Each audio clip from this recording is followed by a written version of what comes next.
question, is it possible to become friends with your ex?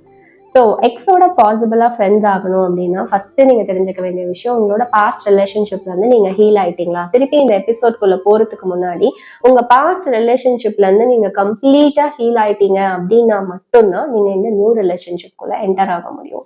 That means new episode of your life. So நீங்க இந்த எபிசோட்குள்ள enter ஆகிறதுக்கு முன்னாடி 2 விஷயம் நீங்க clear பண்ணணும். why is this friendship important to you? இதனால உங்களுக்கு என்ன கிடைக்க போகுது அப்படின்றத நீங்க ஃபர்ஸ்ட் கிளாரிட்டி உங்களுக்கு கிடைக்கணும். அப்பதான் நீங்க இந்த எபிசோட்குள்ள என்டர் ஆக முடியும். செகண்ட், ரொம்ப இம்பார்ட்டன்ட், அப்படி நீங்க என்டர் ஆகணும்னு முடிவு பண்ணிட்டீங்கன்னா எமோஷனல் பவுண்டரிஸ் ரொம்ப கிளியரா செட் பண்ணணும். அதாவது நீங்க நாளைக்கே வேற ஒரு ரொமான்டிக் ரிலேஷன்ஷிப்குள்ள என்டர் ஆக நிறைய சான்சஸ் இருக்கு.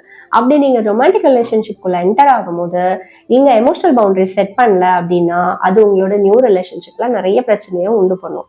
ஸோ ஃப்ரெண்ட்ஸ் ஆகணும்னு முடிவு பண்ணிட்டீங்க அப்படின்னா எமோஷனல் பவுண்டரிஸை